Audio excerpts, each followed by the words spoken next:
사람을 알아보는 일만큼 어려운 일도 없습니다. 그런데 저는 늘 한 가지를 믿습니다. 사람의 본성은 깊은 곳에만 숨어 있는 것이 아니라 아주 작은 틈에서 먼저 새어 나온다는 사실입니다. 우리가 흔히 시간이 지나야 알지라고 말하지만 사실은 시간이 지나서 알게 되는 것이 아니라 처음부터 보였는데 우리가 못 본 경우가 더 많습니다. 보지 못한 것이 아니라 보고도 설마하며 넘긴 것입니다. 정약용 선생의 글과 삶을 들여다보면 이 확신이 더 단단해집니다. 그분은 18년이라는 긴 유배 생활 속에서 수많은 사람을 만났습니다. 강진에서의 귀양살이는 단순히 고립의 시간이 아니었습니다.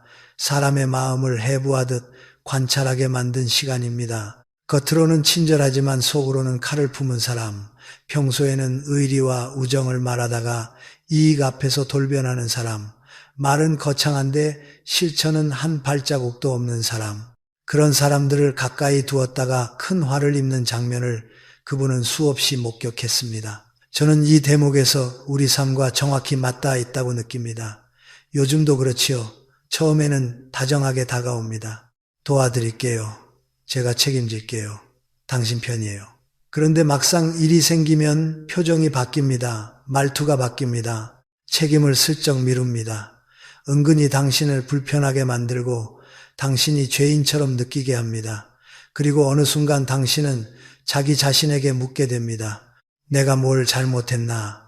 하지만 진짜 질문은 그게 아닙니다.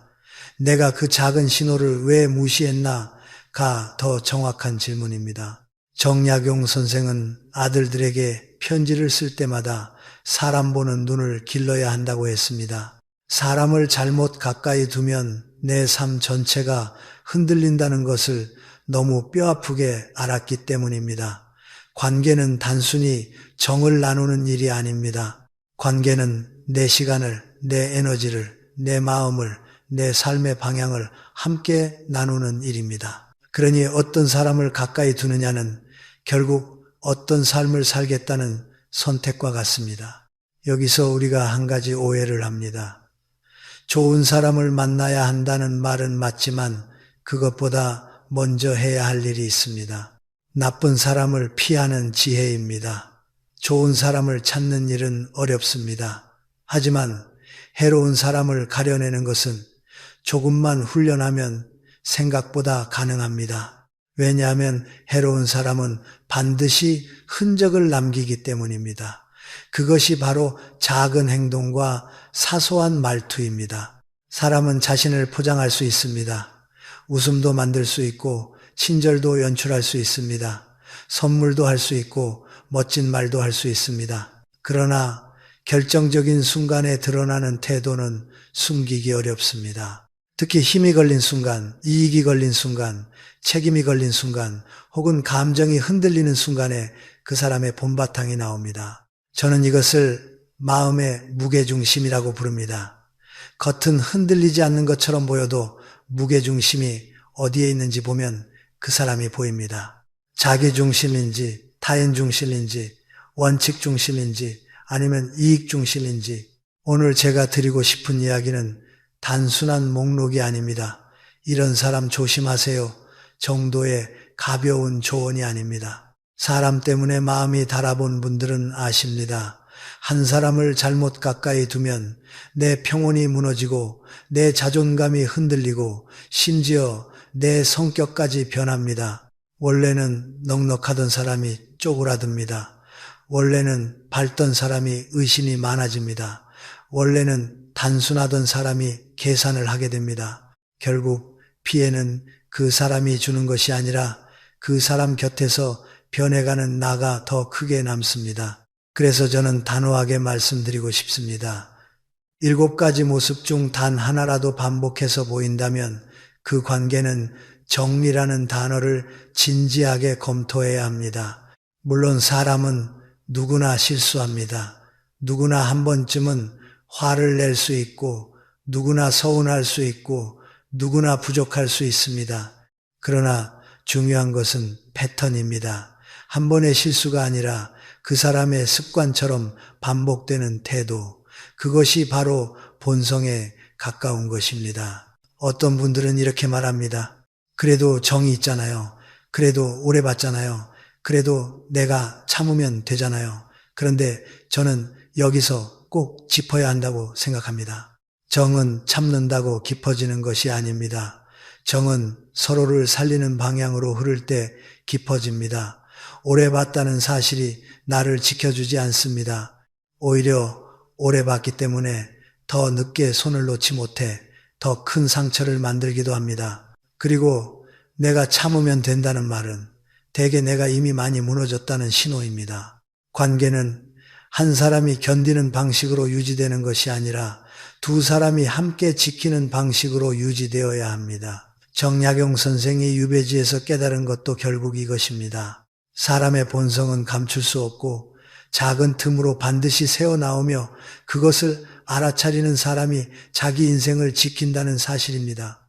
사람을 제대로 보는 눈은 타인을 판단하기 위한 기술이 아니라 내 삶을 보호하기 위한 지혜입니다. 내가 상처를 덜 받기 위해서가 아니라 내가 나답게 살기 위해서 필요한 눈입니다.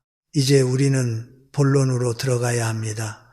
본성이 몹쓸 사람에게서 자주 나타나는 7가지 모습.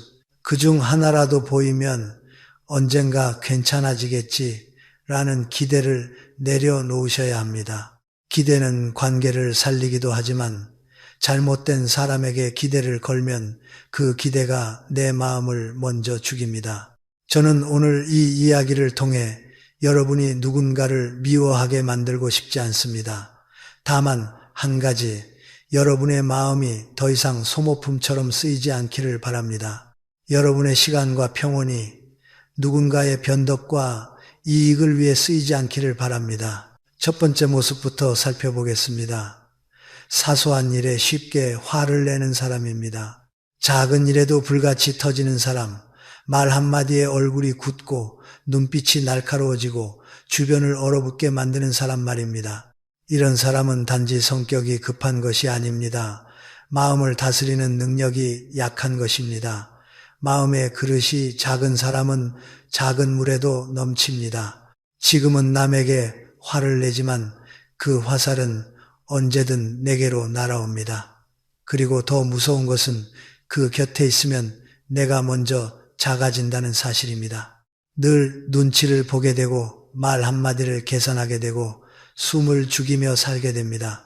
관계는 사람을 키워야 하는데 그 관계는 사람을 줄입니다.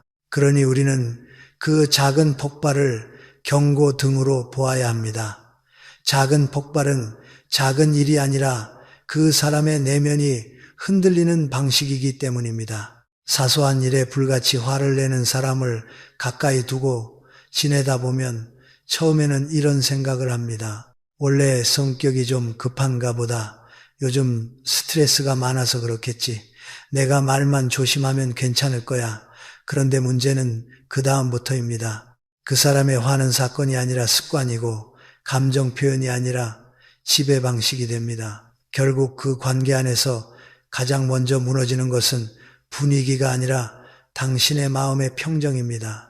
정약용 선생이 경계한 첫 번째 부류가 바로 이런 사람이었다고 하지요.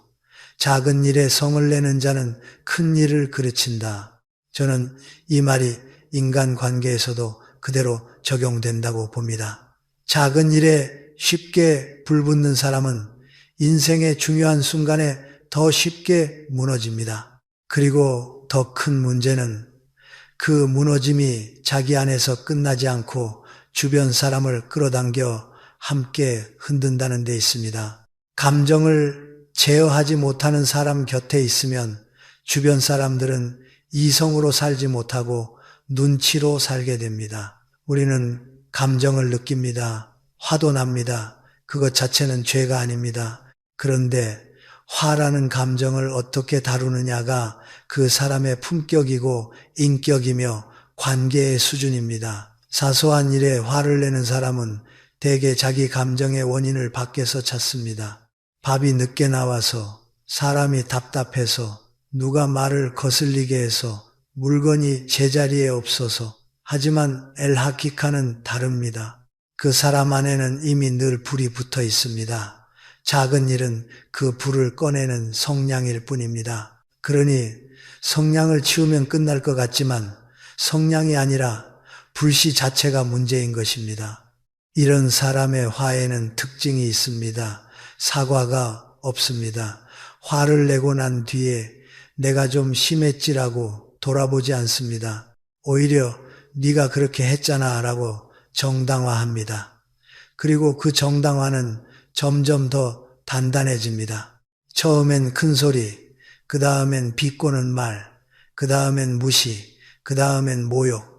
관계는 이렇게 서서히 무너집니다. 당신이 괜찮아라고 넘길수록 그 사람은 마음속으로 이렇게 결론을 내립니다. 아, 이 사람에게는 이렇게 해도 되는구나. 여기서 중요한 것이 있습니다. 사람은 자신이 허락받은 만큼만 무례해집니다. 이것은 상대를 탓하려는 말이 아니라 우리 자신을 지키기 위한 현실입니다. 내가 그 정도는 참아야지 라고 스스로를 설득하는 순간 상대의 무례는 사소한 실수에서 가능한 방식으로 바뀝니다. 그러면 그 사람은 다음번에도 같은 방식으로 당신을 다룹니다. 왜냐하면 관계 안에서 이미 한번 성공했기 때문입니다. 더 무서운 것은 그 다음입니다. 그런 사람 곁에 있으면 당신의 언어가 바뀝니다. 당신의 얼굴이 바뀝니다. 당신의 걸음걸이도 바뀝니다. 웃음이 줄고 말이 짧아지고 설명을 많이 하게 됩니다. 내가 그게 아니라 내 말은 이런 뜻이었어. 이런 변명과 해명이 늘어나지요. 당신은 어느새 평화로운 사람이 아니라 방어하는 사람이 됩니다. 관계가 사람을 편안하게 만들어야 하는데 그 관계는 당신을 경계태세로 살게 합니다. 그 상태가 오래가면 마음의 근육이 경직됩니다. 그러면 사소한 말에도 상처를 받고 누가 조금만 목소리를 높여도 가슴이 내려앉습니다. 결국 상대의 폭발이 아니라 당신의 평온이 먼저 무너집니다. 정약용 선생이 말한 그릇이 작은 사람은 작은 물에도 넘친다는 표현은 참 정확합니다. 마음의 그릇이 큰 사람은 웬만한 일에는 흔들리지 않습니다. 설명이 부족해도 기다릴 줄 알고 일이 어그러져도 다시 세울 줄 알고 말이 거슬려도 한 번 더 생각할 줄 압니다. 그런데 마음의 그릇이 작은 사람은 자기 안에서 감정이 차오르는 것을 멈추지 못합니다. 그래서 터뜨립니다. 터뜨리고 나면 잠깐은 시원할지 모르지만 그 다음엔 주변이 폐허가 됩니다. 그리고 그 폐허 위에서 살아야 하는 사람이 바로 당신입니다. 그렇다면 우리는 어떻게 해야 합니까? 저는 아주 단순한 기준을 권합니다. 그 사람이 화를 낼 때 문제 해결로 가는가, 사람 공격으로 가는가를 보십시오. 문제 해결로 가는 사람은 화가 나도 방향이 있습니다. 이건 이렇게 하면 좋겠어. 다음엔 이렇게 해보자. 말이 거칠어도 결국은 해결을 향합니다. 그러나 사람 공격으로 가는 사람은 다릅니다. 너는 원래 그래. 네가 그래서 안 돼. 네가 망친 거야. 이렇게 사건을 말하는 것이 아니라 사람을 깎습니다. 이런 사람은 감정을 핑계로 당신의 존엄을 건드립니다. 그 순간부터 그것은 성격 문제가 아니라 위험 신호입니다. 그리고 한 가지 더, 사소한 일에 화내는 사람은 대개 약한 곳에 더 강합니다. 밖에서는 참다가 집에서 터뜨리기도 하고 힘센 사람 앞에서는 눌러두다가 만만한 사람에게 폭발하기도 합니다. 그러면 그 화는 단순한 감정이 아니라 권력의 사용이 됩니다. 그 관계는 결국 안전하지 않습니다. 안전하지 않은 관계에서는 사랑도 우정도 신뢰도 잘하지 못합니다. 잘하는 것은 오직 불안과 위축뿐입니다. 그러니 여러분, 사소한 일에 반복해서 화를 내는 사람을 그냥 급한 성격으로만 보지 마십시오. 그건 그 사람의 내면이 관계를 다루는 방식이고 결국 당신을 다루는 방식이 될 수 있습니다. 당신이 평온을 지키고 싶다면 그 사람의 화를 참아주는 것으로 해결하려 하지 마십시오. 참는 것은 관계를 살리는 것 같지만 오래 참으면 결국 나 자신을 잃습니다. 정약용 선생의 통찰은 냉정하지만 따뜻합니다. 사람을 미워하라는 말이 아니라 자신을 지키는 지혜를 가지라는 말입니다. 누군가의 작은 폭발이 당신의 하루를 망치고 당신의 말수를 줄이고 당신의 마음을 움츠리게 만든다면 그것은 이미 작은 일이 아닙니다. 그 신호를 가볍게 넘기지 마십시오. 관계는 마음을 넓혀야 합니다. 그런데 어떤 관계는 마음을 줄입니다. 그런 관계에서 빠져나오는 용기는 배신이 아니라 자기 존중입니다. 은혜는 있고 원한만 기억하는 사람, 저는 이 부류를 떠올릴 때마다 마음이 먼저 서늘해집니다. 왜냐하면 이 사람들은 겉으로는 큰 문제가 없어 보이기 때문입니다. 큰 소리를 치는 것도 아니고 당장 폭발하는 것도 아닙니다. 오히려 처음에는 예의 바르고 말도 곱고 고맙습니다라는 말을 잘하는 듯 보입니다. 그런데 시간이 지나면 이상한 장면이 반복됩니다. 내가 10번을 도와줘도 그 10번은 공기처럼 사라지고 내가 한 번 못 도와주면 그 한 번이 돌처럼 남아 당신을 누릅니다. 그것이 바로 이 부류의 무서움입니다. 정약용 선생이 남긴 말 가운데 한 번의 섭섭함이 10번의 좋음을 덮는다는 통찰이 있습니다. 저는 이 문장이 사람 마음의 병을 너무 정확히 찌른다고 생각합니다. 은혜를 기억하는 사람은 관계를 키웁니다. 그러나 원한만 기억하는 사람은 관계를 갉아먹습니다.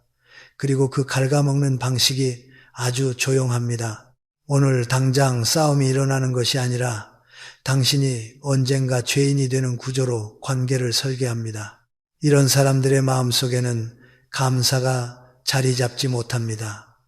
감사는 단순히 고맙다는 말이 아닙니다. 감사는 상대의 수고와 진심을 알아보는 능력입니다. 그런데 이 부류는 그 능력이 약합니다. 당신이 베푼 것을 네가 좋아서 한 거잖아 라고 생각하고 그 정도는 당연한 거야 라고 여깁니다. 그러니 고마움이 쌓이지 않습니다. 고마움이 쌓이지 않으니 관계는 늘 정산이 됩니다. 당신의 마음은 정으로 흐르는데 그 사람의 마음은 계산으로 움직입니다. 그런데 계산하는 사람은 기억을 어떻게 하느냐가 다릅니다. 고마운 일은 희미해집니다. 왜냐하면 고마운 일을 진지하게 인정해버리면 자기 안에 부담이 생기기 때문입니다. 내가 이렇게 받았구나를 인정하는 순간 언젠가 갚아야 할 것 같고 적어도 예의를 지켜야 할 것 같고 마음을 써야 할 것 같습니다. 그런데 그런 부담은 싫습니다. 그러니 기억을 지워버립니다. 반대로 섭섭한 일은 또렷해집니다. 섭섭함은 자기 정당성을 만들어주기 때문입니다. 내가 피해자야 라는 프레임이 생기면 그 순간부터 관계에서 우위를 잡을 수 있습니다. 그리고 무엇보다 상대를 계속 움직이게 만들 수 있습니다. 이것이 바로 원한만 기억하는 사람의 관계 기술입니다. 여러분, 이런 관계는 시간이 갈수록 어떤 형태가 되는지 아십니까? 당신은 계속 주는 사람이 되고 그 사람은 계속 받는 사람이 됩니다. 당신이 주는 동안은 관계가 평온한 듯 보입니다. 왜냐하면 상대가 원하는 것이 채워지니까요. 그런데 당신이 지치거나 사정이 생기거나 한 번이라도 이번엔 어렵습니다 라고 말하면 그 순간부터 태도가 바뀝니다. 갑자기 차가워집니다. 말이 짧아집니다. 눈빛이 달라집니다. 그리고 결국은 당신이 몰랐던 원망이 밖으로 나옵니다. 그때도 그랬잖아. 항상 네가 그래. 너는 결국 자기밖에 몰라. 이렇게 말하지요. 그 말이 왜 더 아픈가 하면 당신은 정말 마음을 다해 베풀었기 때문입니다. 그래서 배신감이 커집니다. 정약용 선생은 은혜를 배반하고 덕을 잇는 자를 망덕이라 했습니다. 저는 이 표현이 단순히 도덕적 비난이 아니라 관계의 현실을 드러낸다고 생각합니다. 망덕한 사람과 관계를 맺으면 결국 당신의 선의가 권리로 바뀝니다. 상대는 당신의 호의를 권리처럼 요구합니다. 당신이 그 요구에 응하지 않으면 당신이 나쁜 사람이 됩니다. 이것이 가장 비정상적인 구조입니다.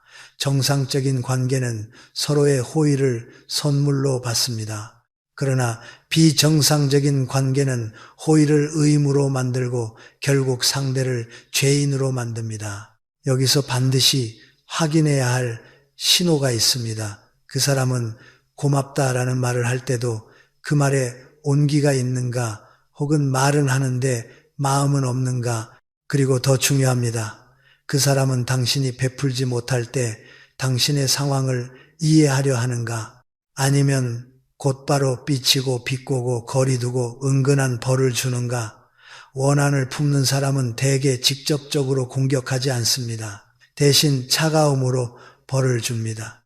연락을 끊거나 일부러 모임에서 빼거나 다른 사람에게 서운함을 흘리거나 당신을 난처하게 만드는 방식으로 자신의 원망을 풀어냅니다. 겉으로는 조용한데 그 조용함이 칼처럼 날카롭습니다. 그리고 한 가지 더 무서운 점이 있습니다. 이런 사람들은 종종 나는 의리가 있어, 나는 정이 많아 같은 말을 합니다. 그런데 실제로는 의리도 정을 말로만 씁니다. 진짜 의리는 상대가 어려울 때 더 드러납니다. 진짜 정은 상대가 못해줄 때도 흔들리지 않습니다. 그런데 원한만 기억하는 사람은 상대의 부족함을 기다렸다가 그 순간을 증거로 삼습니다. 봐, 결국 너도 그래. 이렇게 말하며 관계의 판을 뒤집습니다. 결국 관계는 신뢰가 아니라 감정의 인질극이 됩니다. 그렇다면 우리는 어떻게 해야 합니까? 저는 두 가지를 권합니다. 첫째, 이런 사람에게는 과잉 설명을 하지 마십시오. 왜냐하면 그들은 설명을 이해하기 위해 듣는 것이 아니라 나중에 당신을 공격하기 위한 재료로 저장하기도 합니다. 둘째, 배추의 방식에 경계를 세우십시오. 주는 것이 사랑이라 생각하면 끝없이 주게 됩니다. 하지만 경계 없는 배의 빌은 상대에게 감사가 아니라 당연함을 가르칩니다. 당신의 선의를 지키려면 당신의 한계를 인정해야 합니다. 여기까지는 할 수 있지만 여기부터는 어렵습니다.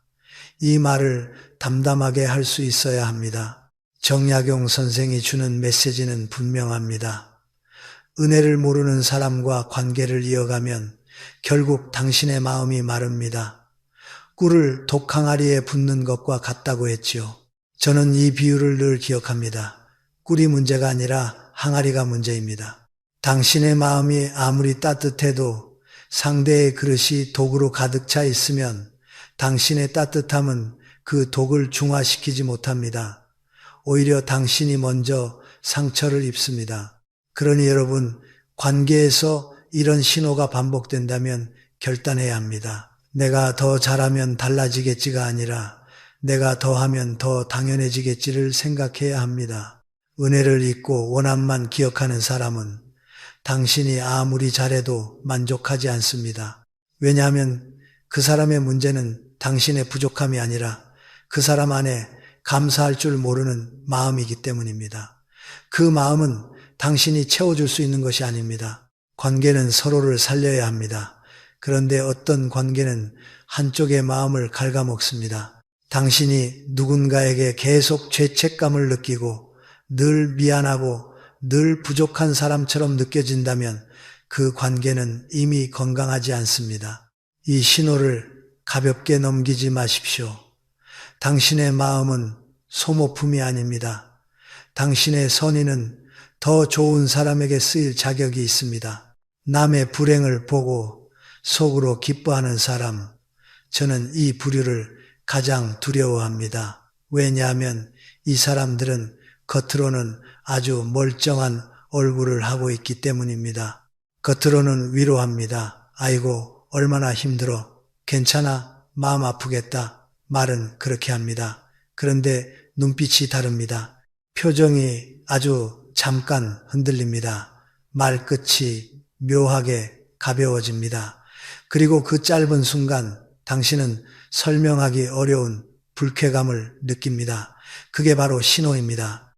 인간은 거짓말을 할 수 있어도 마음의 결을 완벽하게 숨기기는 어렵습니다. 정약용 선생이 남긴 말 중에 이런 뜻이 있습니다. 남의 불행에 웃음 짓는 자는 결국 하늘이 알아본다. 저는 이 말이 벌 받는다는 단순한 경고라기보다 그 마음이 결국 자기 인생을 갉아먹는다는 현실을 말한다고 봅니다. 남의 불행을 기뻐하는 마음은 한번 자리 잡으면 습관이 됩니다.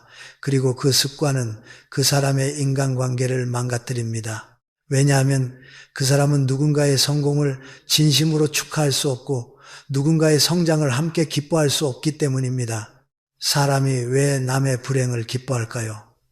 대부분의 경우 그 뿌리는 시기와 열등감입니다. 남이 잘 되면 자기 마음이 불편해집니다. 남이 성취하면 자기 초라함이 더 크게 느껴집니다. 그러니 남이 넘어지면 비로소 마음이 편해집니다. 나만 힘든 게 아니네. 그래, 너도 별 수 없구나. 이런 마음이 은근한 안도감을 줍니다. 문제는 그 안도감이 일시적인 진통제라는 데 있습니다. 잠깐은 아픈 자존심이 덜 아프지만 근본은 더 썩어갑니다. 남의 불행을 먹고 사는 마음은 결국 자기 자신을 병들게 합니다. 여러분, 이런 부류를 가까이 두면 어떤 일이 생기는지 아십니까? 당신에게 좋은 일이 생겼을 때 그 사람은 진심으로 축하하지 않습니다. 말은 축하해라고 하는데 온도가 없습니다. 질문이 없습니다. 관심이 없습니다. 오히려 화제를 빨리 돌립니다. 당신의 기쁨을 오래 못 견딥니다. 그리고 당신이 어려움에 빠졌을 때는 반대로 이상하게 관심이 많아집니다. 연락이 잦아지고 묻는 말이 많아지고 조언이 늘어납니다. 표면상으로는 걱정 같지만 사실은 구경에 가깝습니다. 어떻게 됐어? 얼마나 손해봤어? 누가 너한테 그랬어? 이렇게 디테일을 캐묻습니다. 그 불행이 자기에게는 없는 이야기거리이기 때문입니다. 더 조심해야 할 것은 이런 사람들은 불행을 소문으로 바꾸기도 한다는 점입니다. 당신이 힘들다고 털어놓으면 다음 날 그 이야기가 다른 사람 입에서 들립니다. 직접적으로 말하지 않더라도 걔가 요즘 좀 힘들다더라. 내가 봤을 때는 같은 식으로 흘립니다. 남의 불행은 그들에게 일종의 사회적 자원이 됩니다.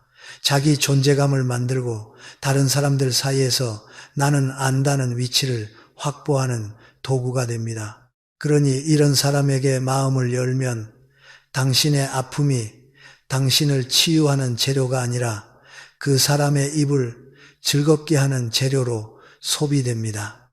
이 부류의 또 다른 특징은 남이 잘 될 때 이유를 깎아내린다는 것입니다. 운이 좋았지, 빽이 있겠지, 원래 집이 잘 살잖아. 이런 말로 남의 성취를 평가절하 합니다. 왜 그럴까요? 남의 성취를 인정하는 순간 자기 마음이 더 작아지기 때문입니다. 그래서 인정 대신 의심을 합니다. 축하 대신 평가를 합니다. 이것이 습관이 되면 그 사람 주변에는 신뢰가 사라집니다. 누구도 진짜 이야기를 털어놓지 않습니다. 그러나 그 사람은 모릅니다. 자기가 사람들을 멀어지게 만든 원인이 말이 아니라 마음의 결이었다는 것을 정약용 선생의 관찰이 여기서 빛납니다. 남의 불행을 기뻐하는 마음은 결국 자기 자신을 갉아먹는다. 저는 이 말을 심리적으로도 동의합니다. 시기와 질투에 가득 찬 마음은 자기 길을 제대로 걷지 못하게 합니다. 남을 계속 의식하니까요. 남이 올라가면 불편하고 남이 내려가면 편안합니다. 그러면 그 사람의 내면은 남의 인생 그래프에 매달리게 됩니다. 자기 삶의 방향이 아니라 남의 흥망성쇠에 따라 감정이 흔들립니다. 이건 인간이 가장 불행해지는 구조입니다. 자기 삶의 주인이 아니라 남의 삶을 관찰하는 구경꾼이 되기 때문입니다. 그러면 우리는 어떤 기준으로 이 신호를 알아차려야 할까요?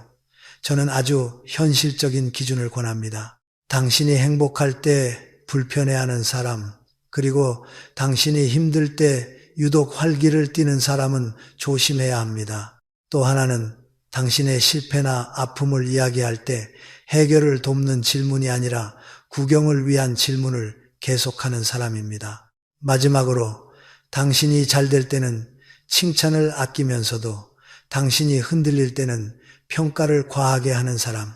이런 패턴이 반복된다면 그 사람의 마음속에는 함께 기뻐하는 능력이 약할 가능성이 큽니다. 여러분, 관계에서 가장 중요한 능력 중 하나가 무엇인지 아십니까? 함께 기뻐하는 능력입니다. 함께 웃을 수 있어야 관계가 자랍니다. 함께 기뻐할 수 있어야 마음이 넓어집니다. 그런데 그 능력이 없는 사람은 결국 관계를 경쟁으로 만들고 비교로 만들고 상처로 만듭니다. 그 사람 곁에 오래 있으면 당신도 자기 기쁨을 숨기게 됩니다. 좋은 일이 있어도 말하지 않게 됩니다. 말하면 깎일 것 같고 시기 받을 것 같고 불편해질 것 같기 때문입니다. 그렇게 되면 당신의 삶은 점점 작아집니다. 기쁨을 나누지 못하는 삶은 그 자체로 외롭습니다. 저는 단호하게 말씀드립니다. 남의 불행에 기뻐하는 사람은 언젠가 당신의 불행에도 기뻐할 수 있습니다. 그건 그 사람이 나쁘다는 감정적 판단이 아니라 마음의 구조를 보면 그렇게 흘러갈 가능성이 높다는 현실적 판단입니다. 그러니 그런 신호가 보인다면 거리를 두는 것이 차갑고 이기적인 행동이 아닙니다. 당신의 마음을 지키는 지혜입니다. 사람을 끊어내는 것이 목적이 아닙니다. 다만 당신이 마음을 놓을 수 있는 자리, 당신이 웃을 수 있는 자리, 당신이 성장할 수 있는 자리에 그런 마음을 가진 사람이 오래 머물게 하지 말라는 것입니다. 관계는 인생의 공기와 같습니다.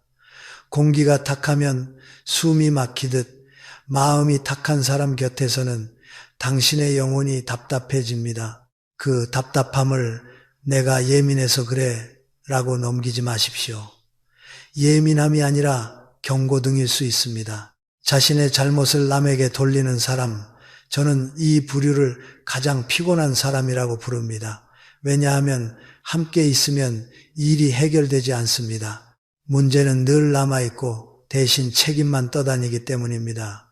그리고 그 책임은 결국 가장 성실한 사람에게 붙습니다. 대개 그 사람이 바로 당신이 됩니다. 이 부류와 가까이 지내면 어느 순간부터 당신은 관계 속에서 동료가 아니라 방패가 됩니다. 일이 잘 되면 그 사람의 공이고 일이 어그러지면 당신의 탓이 되는 구조가 만들어집니다. 정약용 선생의 통찰을 빌리면 허물을 남에게 돌리는 자는 평생 성장하지 못한다는 말이 있습니다. 저는 이 문장이 인간관계에서 얼마나 중요한지 자주 느낍니다. 사람은 실수합니다. 누구나 부족합니다. 그러나 실수를 인정할 수 있는 사람만이 성장합니다. 실수를 인정하지 못하면 반성이 없고, 반성이 없으면 배움이 없고, 배움이 없으면 같은 일이 반복됩니다. 그러면 관계는 끊임없이 같은 지점에서 상처가 납니다. 그 상처를 치료하는 역할은 늘 주변 사람이 맡게 됩니다. 이 부류의 첫 번째 특징은 말 속에 나는 잘못이 없다가 숨어 있다는 것입니다. 겉으로는 부드럽게 말해도 결론은 늘 같습니다. 상황이 그랬어. 네가 그렇게 해서. 원래 저 사람이 문제야. 세상이 이상해. 이것이 습관이 되면 그 사람에게는 내가 고칠 부분이 사라집니다. 고칠 부분이 없으니 고치지 않습니다. 고치지 않으니 또 반복됩니다. 결국 그 사람의 주변에는 계속 문제가 생기는데 정작 본인은 나는 피해자라고 믿습니다. 그러니 대화가 되지 않습니다. 대화가 되지 않으니 해결도 없습니다. 두 번째 특징은 일이 생겼을 때 정면으로 보지 않고 옆으로 빠진다는 것입니다. 책임은 무겁습니다. 책임을 지면 사과해야 하고 고쳐야 하고 손해를 감수해야 할 수도 있습니다. 그래서 그들은 책임을 피합니다. 그리고 책임을 피하는 가장 쉬운 방법이 무엇입니까? 누군가에게 넘기는 것입니다. 그래서 그들은 자연스럽게 희생양을 찾습니다. 그 희생양은 대개 만만한 사람이 아니라 오히려 양심 있는 사람입니다. 왜냐하면 양심 있는 사람은 관계를 살리기 위해 순간적으로라도 내가 조금 더 해볼게 라고 말하기 때문입니다. 그 한마디가 반복되면 당신은 어느새 항상 책임을 지는 사람이 됩니다. 여러분, 이런 관계에서 가장 무서운 것은 무엇인지 아십니까? 억울함이 쌓이는데도 그 억울함을 말하지 못하게 된다는 것입니다. 왜냐하면 말하는 순간 그 사람은 다시 한번 책임을 뒤집어 씌우기 때문입니다. 네가 예민한 거야. 왜 그렇게 크게 받아들여? 너도 잘한 건 아니잖아. 이렇게 말하며 당신의 감정을 문제로 만듭니다. 그러면 당신은 본질을 말하지 못하고 감정 싸움으로 끌려갑니다. 결국 문제는 해결되지 않고 당신만 까다로운 사람이 되어버립니다. 이게 가장 잔인한 구조입니다. 잘못한 사람이 아니라 정리하려는 사람이 나쁜 사람이 됩니다. 정약용 선생이 유배 생활 중에 이런 사람들을 답답해했다고 하지요. 저는 이해가 됩니다. 사람의 됨됨이 중에서 가장 기본은 책임감입니다. 책임감이 있는 사람은 실수해도 관계가 회복됩니다. 왜냐하면 내가 잘못했다는 한마디가 신뢰를 다시 세우기 때문입니다. 그러나 책임감이 없는 사람은 실수보다 더 큰 상처를 줍니다. 실수는 누구나 합니다. 하지만 책임을 회피하면 그 실수는 상대에게 모욕이 됩니다. 나는 잘못이 없고 네가 감당해 라는 메시지이기 때문입니다. 이 부류가 특히 위험한 이유는 시간이 지나면 관계가 불공정 계약으로 변하기 때문입니다. 당신은 늘 더 많이 설명하고 더 많이 배려하고 더 많이 정리하고 더 많이 사과합니다. 반면 상대는 늘 그럴 수 있지로 넘어갑니다. 그러다가 어느 날 당신이 한 번이라도 힘들어지면 상대는 이렇게 말합니다. 왜 갑자기 그래? 원래 너는 잘했잖아. 그 말은 칭찬이 아니라 족쇄입니다. 과거의 당신을 근거로 현재의 당신에게 의무를 강요하는 말입니다. 그렇게 당신은 점점 지칩니다. 그리고 지친 당신을 보며 그 사람은 또 이렇게 말합니다. 너 요즘 변했네. 변한 건 당신이 아니라 당신이 더 이상 희생양 역할을 못하게 된 것뿐입니다. 그럼 우리는 어떻게 알아차려야 할까요? 저는 아주 명확한 질문 하나를 권합니다. 이 사람은 문제 앞에서 책임을 말하는가, 변명을 말하는가? 책임을 말하는 사람은 이런 표현을 씁니다. 내가 놓쳤네. 내가 미안해. 다음엔 이렇게 하자. 반면 변명을 말하는 사람은 이렇게 말합니다. 그때는 어쩔 수 없었어. 너도 그랬잖아. 누구나 그럴 수 있어. 언뜻 들으면 말이 되는 것 같지만 끝까지 들어보면 책임이 사라져 있습니다. 책임이 없는 말은 관계를 세우지 못합니다. 또 하나의 기준은 일이 잘못됐을 때 그 사람이 먼저 해결을 찾는지 아니면 먼저 가해자를 찾는지입니다. 책임 회피형 인간은 해결보다 누가 잘못했는지에 집착합니다. 왜냐하면 누가 잘못했는지 정해지는 순간 자기는 빠져나갈 수 있기 때문입니다. 그래서 대화가 늘 법정처럼 됩니다. 증거를 들이대고 말꼬리를 잡고 과거를 끌어오고 당신의 말 한마디를 왜곡합니다. 그런 관계에서 사람은 지칩니다. 마음이 메말라 갑니다. 여러분, 관계는 함께 짐을 나누는 것입니다.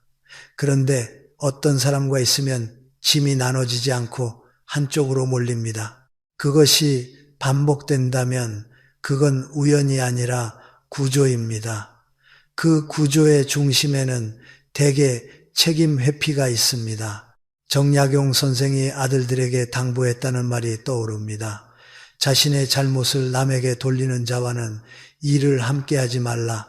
함께하면 언젠가 큰 누명을 쓸 수 있다고. 저는 이 말이 오늘날에도 그대로 맞다고 생각합니다. 회사든 가정이든 친구 사이든 책임을 회피하는 사람 곁에서는 언젠가 당신이 억울한 일을 겪을 가능성이 높습니다. 그러니 이 신호가 보인다면 관계를 끊으라는 말이 아닙니다. 다만 거리를 조절하라는 것입니다. 마음을 깊이 주지 마십시오.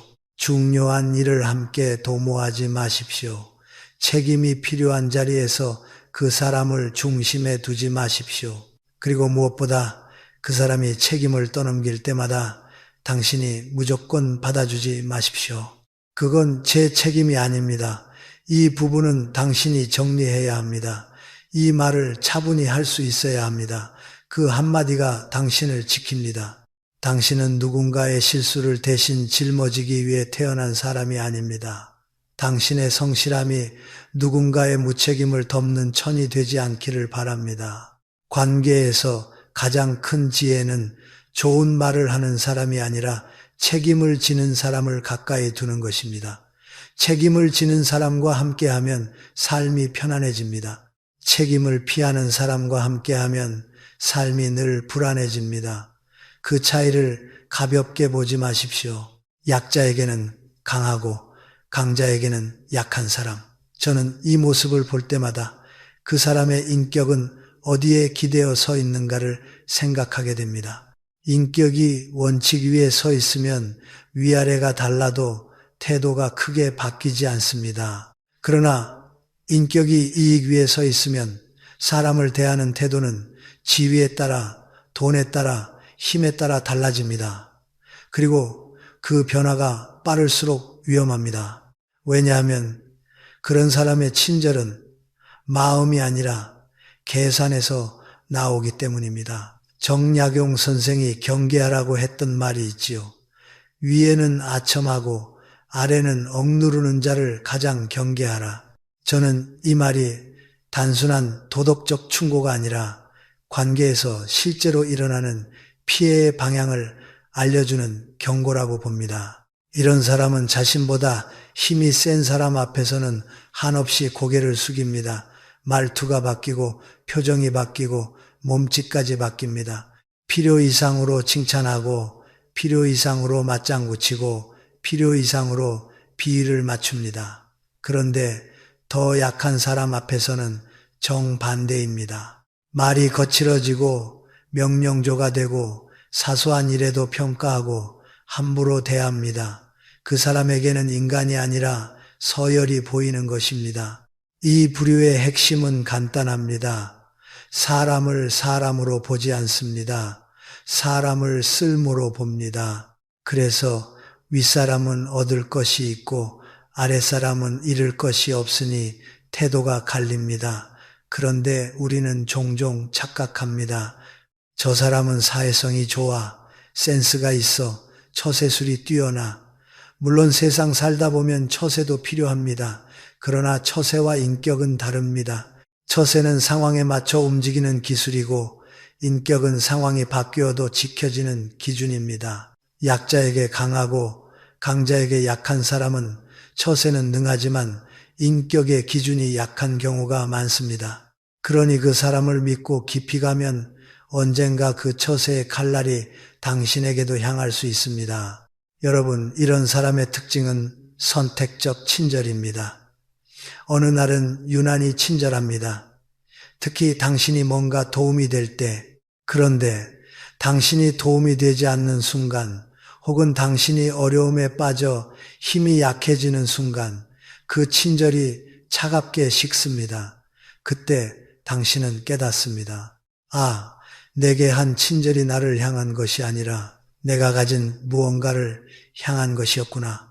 그래서 저는 관계를 볼 때 그 사람이 아래 사람을 어떻게 대하는지 꼭 보라고 말씀드립니다. 식당 직원에게, 택배 기사에게, 후배에게, 가족 중 힘이 약한 사람에게, 혹은 자기에게 이익이 되지 않는 사람에게 거기에서 본 모습이 나옵니다. 이 부류의 더 무서운 점은 상황이 바뀌면 태도도 즉시 바뀐다는 것입니다. 지금은 당신이 잘 나가고 지금은 당신이 힘이 있고 지금은 당신이 사람들에게 영향력이 있으니 다정하게 굴지요. 그런데 당신이 잠시 흔들리면 그 사람은 가장 먼저 멀어집니다. 때로는 멀어지는 수준이 아니라 돌아서서 모욕을 주기도 합니다. 왜냐하면 그 사람에게 관계는 정이 아니라 편이기 때문입니다. 이익이 되는 편에 서는 것이 그 사람의 생존 방식입니다. 그러니 편이 바뀌면 말도 바뀝니다. 어제까지 형님 하던 사람이 오늘은 남처럼 굴고, 어제까지 내 사람 하던 사람이 오늘은 당신을 평가합니다. 그 가벼움이 바로 위험입니다. 정약용 선생의 경험이 여기서 다시 떠오릅니다. 권세 있을 때는 찾아와 친분을 자랑하던 이들이 유배를 가자 한순간에 돌아섰다. 저는 이 장면이 인간관계의 본질을 보여준다고 생각합니다. 권세가 있을 때 다가오는 사람을 믿기 쉽습니다. 왜냐하면 그 사람의 따뜻한 말이 우리 마음을 움직이기 때문입니다. 그러나 진짜 관계는 권세가 사라질 때, 이익이 없어질 때, 도움이 안 될 때 드러납니다. 약자에게 강하고 강자에게 약한 사람은 결국 당신이 약해지는 순간 당신을 지키지 않습니다. 오히려 당신이 약해진 순간을 이용할 수도 있습니다. 이제는 내가 위하라는 듯이 태도가 바뀌기도 하죠. 그럼 우리는 어떻게 구분해야 할까요? 저는 딱 하나를 권합니다. 그 사람이 위에게 하는 말과 아래에게 하는 말의 온도 차이를 보십시오. 위에게는 과하게 공손하고 아래에게는 과하게 거친 사람. 그 온도 차이가 크면 클수록 그 사람의 기준은 사람을 향한 존중이 아니라 힘을 향한 복종일 가능성이 높습니다. 존중이 없는 복종은 언제든 배신으로 바뀝니다. 왜냐하면 복종은 마음이 아니라 두려움에서 나오고, 두려움은 조건이 바뀌면 방향을 바꾸기 때문입니다. 또 하나, 이런 사람들은 보통 관계의 약속을 잘 지키지 않습니다. 약속이란 원칙이 필요합니다. 원칙이 필요하다는 것은 손해를 감수할 때도 있다는 뜻이지요. 그런데 이익 중심의 사람은 손해를 싫어합니다. 그러니 약속이 불리해지면 핑계를 댑니다. 상황이 바뀌었어. 어쩔 수 없었어. 다음에 하자. 그러나 재미있게도 자기에게 이득이 되는 약속에는 누구보다 빠르고 적극적입니다. 그래서 이 부류와 함께 있으면 당신은 늘 불안합니다. 이 사람이 진짜 내 편일까? 내가 어려워지면 어떻게 될까? 그런 불안이 드는 관계는 건강하지 않습니다. 신뢰는 편안함을 낳고 계산은 긴장을 낳습니다. 여러분, 사람을 완벽히 가릴 수는 없습니다. 하지만 안전한 기준은 있습니다. 힘이 약한 사람을 존중하는 사람을 가까이 두십시오. 그 사람은 대개 강한 사람 앞에서도 쉽게 무너지지 않습니다. 왜냐하면 존중의 기준이 서열이 아니라 인간 자체에 있기 때문입니다. 반대로 힘이 약한 사람을 함부로 대하는 사람은 언젠가 당신이 약해지는 순간 당신도 함부로 대할 수 있습니다. 그건 성격의 문제가 아니라 그 사람의 세계관입니다. 그래서 저는 이 신호를 봤을 때 무조건 다 끊으라는 말을 하지 않습니다. 다만 거리를 조절하라고 말합니다. 중요한 일을 맡기지 마십시오. 내 마음 깊은 곳을 보여주지 마십시오. 내 약점을 함부로 내어주지 마십시오. 이런 사람은 약점을 보관하지 않고 약점을 카드로 씁니다. 필요할 때 꺼내 상대를 누르는 도구로 씁니다. 그러니 스스로를 지키는 선이 필요합니다. 정약용 선생이 아들들에게 전한 경계는 결국 이것입니다. 사람은 힘을 보고 태도를 바꾸는 순간 그 사람의 충성과 우정은 믿을 수 없게 된다. 저는 이 말을 오늘날의 인간관계에서도 그대로 적용하라고 권합니다. 당신의 곁에는 당신이 강할 때만 웃는 사람이 아니라 당신이 약해져도 존중을 잃지 않는 사람이 있어야 합니다. 그런 사람과 함께할 때 인생은 편안해집니다. 이익 앞에서 사람이 돌변하는 순간 저는 그때를 관계의 본색이 드러나는 시간이라고 봅니다. 평소에는 의리와 우정을 말하던 사람이 돈 앞에서 표정이 바뀌고 권력 앞에서 말이 바뀌고 자리 앞에서 태도가 바뀐다면 그동안의 따뜻한 말은 결국 진심이 아니라 투자였을 가능성이 큽니다.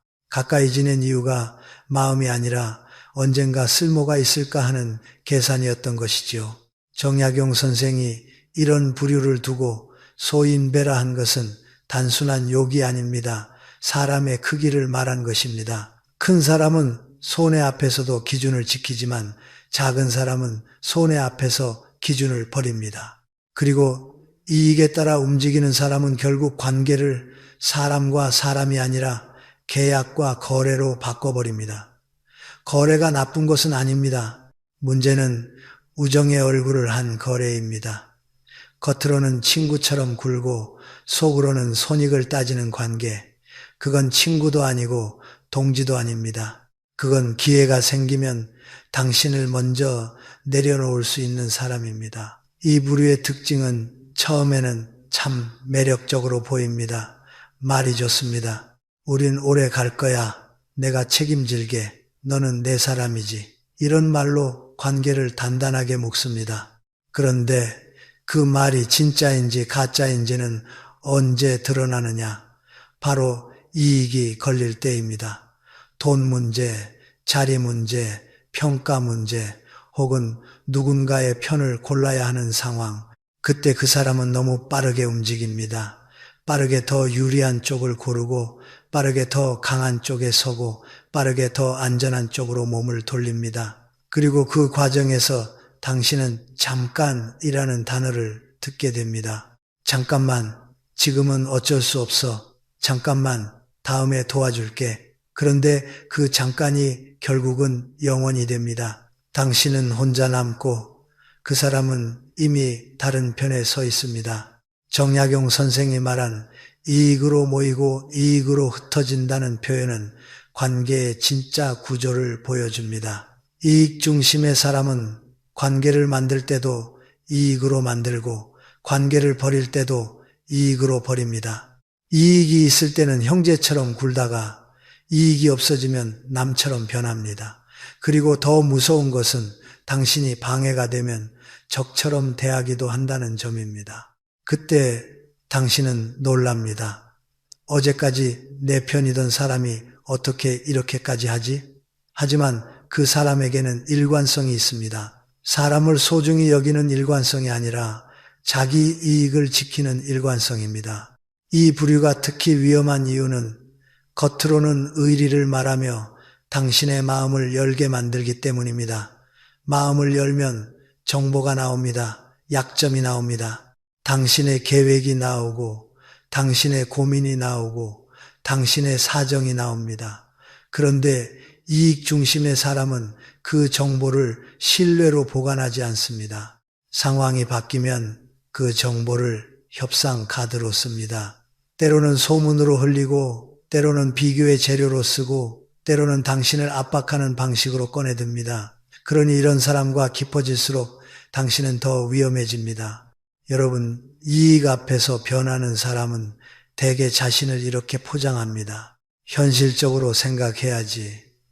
세상은 원래 그래. 나도 살아야지. 물론 현실을 모르면 안 됩니다.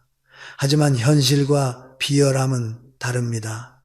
현실적인 사람은 손해를 줄이되 사람을 해치지 않습니다. 그러나 이익 앞에서 변하는 사람은 손해를 줄이는 수준이 아니라 사람을 버려서 이익을 챙깁니다. 그러면서도 마음 한편에는 죄책감이 있습니다. 그래서 더 무섭습니다. 죄책감이 있는 사람은 그 죄책감을 숨기기 위해 오히려 당신을 나쁘게 만들기도 합니다. 걔가 원래 문제였어. 걔가 나를 이용했어. 이렇게 말하며 자기 배신을 정당화합니다. 그러면 당신은 한 번 버림받고 두 번 왜곡됩니다. 정약용 선생이 유배지에서 겪었던 장면이 떠오릅니다. 권세 있을 때는 형제처럼 지내던 이들이 유배를 가자 아예 모르는 사람이 되었다. 심지어 빌려준 돈을 받아내려 독촉하는 이도 있었다. 저는 이 대목이 인간의 냉정함을 보여준다고 생각합니다. 사람이 나쁘다기보다 이익 중심으로 살아온 사람이 그 순간에 자기 방식을 선택한 것입니다. 그러니 우리는 사람을 탓하기보다 그 사람이 어떤 중심으로 살아가는지를 봐야 합니다. 그 중심이 이익이면 언젠가 당신도 이익의 저울에 올라갑니다. 그리고 그 저울이 당신에게 불리해지면 당신은 내려옵니다. 그것이 그 사람의 룰입니다. 그럼 우리는 어떻게 알아차릴 수 있을까요? 저는 3가지를 보라고 권합니다. 첫째, 손해가 생겼을 때 그 사람이 어떻게 행동하는가입니다. 작은 손해가 생겼을 때도 지나치게 예민하고 손해를 본 상대에게 과하게 공격적이라면 그 사람은 관계보다 손익에 민감한 사람일 가능성이 큽니다. 둘째, 돈과 관련된 약속을 지키는가입니다. 돈은 사람을 망치기도 하지만 동시에 사람의 본심을 드러내는 거울이기도 합니다. 돈 앞에서 약속을 쉽게 깨는 사람은 다른 약속도 쉽게 깹니다. 셋째, 당신이 쓸모가 없을 때도 관계를 유지하는가입니다. 당신이 도움을 줄 수 없고 당신이 빛을 잃고 당신이 조용히 뒤로 물러나 있을 때도 그 사람이 같은 온도로 대한다면 그 관계는 진짜일 가능성이 높습니다. 그러나 그때 연락이 줄고 태도가 식고 관심이 사라진다면 그 관계는 본래부터 이익의 줄로 묶여 있었던 것입니다. 여러분, 여기서 중요한 결론이 있습니다. 진정한 관계는 이익으로 맺어지지 않습니다. 이익으로 맺어진 관계는 이익이 끝나면 끝납니다. 그래서 정약용 선생은 아들들에게 이익 앞에서 변하는 자와의 인연은 처음부터 인연이 아니었다고 말한 것입니다. 저는 이 말이 참 냉정하지만 동시에 우리를 살리는 말이라고 봅니다. 우리가 괴로운 이유는 끝난 인연을 끝나지 않은 것처럼 붙잡기 때문입니다. 붙잡을수록 내 마음만 닳습니다. 그러니 이 신호가 보이면 당장 싸우거나 따지기보다 먼저 거리를 두십시오. 돈 문제, 자리 문제, 편 가르기가 생기는 순간 그 사람이 너무 쉽게 당신을 뒤로 미룬다면 그건 실수가 아니라 본성의 방식일 수 있습니다. 당신의 마음을 지키려면 이익 중심의 사람에게 정을 기대하지 마십시오. 기대는 내 마음을 빼앗기는 가장 빠른 길입니다. 당신의 인생은 누군가의 이익 계산표 안에서 흔들릴 만큼 가볍지 않습니다. 당신을 소중히 여기는 사람은 이익이 줄어도 예의를 잃지 않습니다. 손해가 생겨도 사람을 버리지 않습니다. 그런 사람과 함께 해야 인생이 편안해집니다. 말과 행동이 다른 사람, 저는 이 부류를 볼 때마다 입은 화려한데 발은 움직이지 않는 사람이라고 생각합니다. 말은 참 그럴듯합니다. 정의도 말하고 우정도 말하고 책임도 말하고 미래도 말합니다. 그런데 막상 중요한 순간이 오면 행동이 없습니다. 약속한 자리에는 나타나지 않고 도움을 주겠다던 순간에는 조용히 사라지고 함께 하겠다던 말은 흔적도 없이 흩어집니다. 그러면 관계에는 무엇이 남을까요? 기대만 남고 실망만 남고 결국은 불신만 남습니다. 정약용 선생의 통찰을 빌리면 말은 그럴듯하나 행실이 따르지 않으면 믿지 말라는 뜻이 분명합니다. 저는 이 말을 도덕의 기준이라기보다 삶을 지키는 안전장치로 받아들입니다. 왜냐하면 사람은 누구나 말할 수 있기 때문입니다. 말은 돈이 들지 않습니다. 말은 오늘 해놓고 내일 잊어버릴 수도 있습니다. 그러나 행동은 다릅니다. 행동은 시간과 에너지를 요구하고 책임을 요구하고 때로는 손해를 감수하게 합니다. 그래서 행동은 그 사람의 진짜 마음을 보여줍니다. 말이 아니라 행동이 그 사람의 체온입니다. 이 부류의 첫 번째 특징은 약속이 거창하다는 것입니다. 작은 약속을 지키며 신뢰를 쌓는 사람이 있는가 하면 처음부터 큰 약속을 던져 마음을 사로잡는 사람이 있습니다. 내가 다 해결해 줄게. 걱정하지 마. 내가 있다. 이번에 꼭 도와줄게. 이런 말은 듣는 사람의 마음을 따뜻하게 합니다. 그래서 우리는 그 말에 기대를 걸지요. 그런데 큰 약속을 쉽게 던지는 사람은 대개 작은 실천을 꾸준히 하지 못합니다. 왜냐하면 그 사람에게 중요한 것은 실행이 아니라 이미지이기 때문입니다. 말로는 좋은 사람처럼 보이고 싶고 믿을 만한 사람처럼 보이고 싶습니다. 그래서 말은 커집니다. 그러나 실행은 따라오지 않습니다. 결국 관계는 말의 잔치로 시작해 행동의 공백으로 끝납니다. 두 번째 특징은 항상 이유가 있다는 것입니다. 약속을 지키지 못했을 때 그들은 대개 사과보다 변명이 빠릅니다. 그날 갑자기 일이 생겼어. 몸이 안 좋아서 상황이 그랬어. 물론 정말 그럴 수도 있습니다. 문제는 한 번이 아니라 반복입니다. 반복되는 변명은 실수가 아니라 습관입니다. 그리고 습관은 그 사람의 우선순위를 말합니다. 행동이 없는 사람은 대개 우선순위에서 당신을 아래에 둡니다.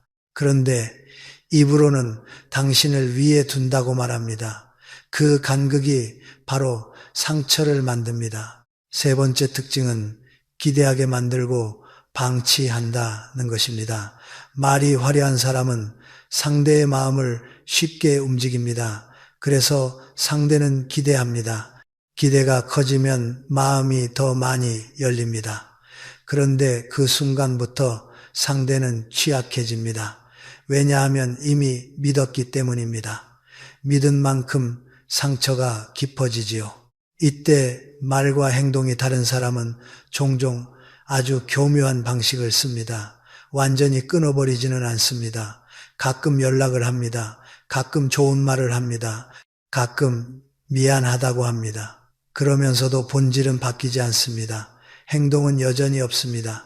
이것이 관계를 질질 끄는 방식입니다. 상대가 떠나지 못하게 희망만 주고 실제로는 아무것도 지키지 않습니다. 그래서 관계는 오래 가지만 그 오래 간 시간만큼 당신의 마음은 달아갑니다.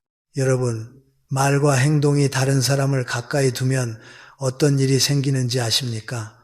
당신이 점점 내가 너무 기대했나 라고 생각하게 됩니다. 상대의 문제를 당신의 문제로 바꾸어 버리는 것입니다. 내가 예민해서 그런가? 내가 요구가 많나? 내가 너무 의지했나? 그런데 아닙니다. 기대는 관계에서 자연스러운 것입니다. 약속은 신뢰의 기초입니다. 문제는 기대가 아니라 약속을 반복해서 깨면서도 아무렇지 않게 말로만 덮는 태도입니다. 그런 태도는 결국 당신의 자존감을 흔듭니다. 내가 그 정도 가치도 없나? 라는 생각이 들게 만들지요. 이것이 말과 행동이 다른 사람의 가장 큰 해악입니다. 당신을 직접 때리지 않아도 당신의 마음을 약하게 만듭니다. 정약용 선생이 유배에서 돌아온 뒤 두툼한 기록을 손에 쥐고 있었다는 이야기가 인상 깊습니다. 그 안에는 진심으로 대해준 사람도 있었고 겉만 번지르르한 사람도 있었고 끝까지 의리를 지킨 사람도 있었고 순식간에 돌아선 사람도 있었다고 하지요. 저는 그 기록의 결론이 단순했다고 생각합니다. 사람의 본성은 숨길 수 없고 작은 틈새로 반드시 비쳐나온다는 것. 말과 행동에 불일치는 그 틈새 중에서도 가장 분명한 틈새입니다. 말은 빛나는데 행동이 어둡다면 그 어둠이 결국 관계를 삼킵니다. 그렇다면 우리는 어떻게 해야 합니까? 저는 아주 실천적인 기준 하나를 권합니다. 그 사람의 말을 믿지 말고 반복된 행동을 믿으십시오. 한 번의 좋은 행동이 아니라 반복된 행동. 한 번의 큰 약속이 아니라 반복된 작은 약속의 이행. 관계에서 신뢰는 큰일 한 번으로 생기지 않습니다. 작은 일 여러 번으로 생깁니다. 그러니 그 사람이 당신에게 좋은 말을 할 때 바로 감동하지 마십시오. 그 말이 언제 어떤 행동으로 이어지는지를 보십시오. 그리고 그 행동이 반복되는지를 보십시오. 또 하나, 말과 행동이 다른 사람에게는 마음을 먼저 깊이 주지 마십시오. 마음을 주는 순서가 바뀌면 상처도 달라집니다. 행동이 먼저고 마음은 나중입니다. 행동을 보고 마음을 여는 것은 신중함입니다. 말만 듣고 마음을 여는 것은 위험입니다. 특히 도와줄게, 책임질게, 끝까지 갈게 같은 큰 말이 나오는 순간 오히려 당신은 한 번 더 확인해야 합니다. 그럼 지금 무엇을 할 수 있나요? 그 약속을 어떻게 지킬 건가요? 이 질문에 구체적으로 답하지 못하면 그 말은 대개 공기처럼 흩어질 가능성이 큽니다. 여러분, 관계에서 가장 큰 지혜는 사람을 미워하지 않는 것과 동시에 사람을 맹신하지 않는 것입니다. 말과 행동이 다른 사람을 미워하라는 것이 아닙니다. 다만 그 사람에게 당신의 평온을 맡기지 말라는 것입니다. 그 사람은 당신을 일부러 상처 주려 하지 않을 수도 있습니다. 그러나 결과는 같습니다. 행동 없는 말은 결국 상대에게 상처가 됩니다. 그리고 그 상처는 시간이 지나면 신뢰의 붕괴로 이어집니다. 마지막으로 정약용 선생의 결론을 오늘 우리의 삶에 붙여보겠습니다. 사람을 알아보지 못하면 평생 고생이고 사람을 알아보면 평생 편안하다. 저는 이 말을 사람을 의심하라는 뜻으로 읽지 않습니다. 사람을 제대로 보라는 뜻으로 읽습니다. 제대로 본다는 것은 말의 포장보다 행동의 진실을 보는 것입니다. 작은 신호를 무시하지 않는 것입니다. 그리고 나를 힘들게 하는 관계를 정리할 용기를 내는 것입니다. 잘못된 인연을 놓아주는 것은 배신이 아닙니다. 자기 삶을 지키는 지혜입니다. 내 마음을 닳게 만드는 사람을 떠나보내면 그 자리에 진짜 내 편이 남습니다. 늘 말로만 다정한 사람이 아니라 조용히 행동으로 지켜주는 사람이 남습니다. 관계는 그렇게 정리될 때 더 건강해집니다. 여러분의 인생을 지키는 것은 결국 여러분의 선택입니다. 작은 신호를 알아차리고 그 신호 앞에서 스스로를 보호하는 선택, 그 선택이 여러분의 남은 시간을 더 편안하게 만들 것입니다.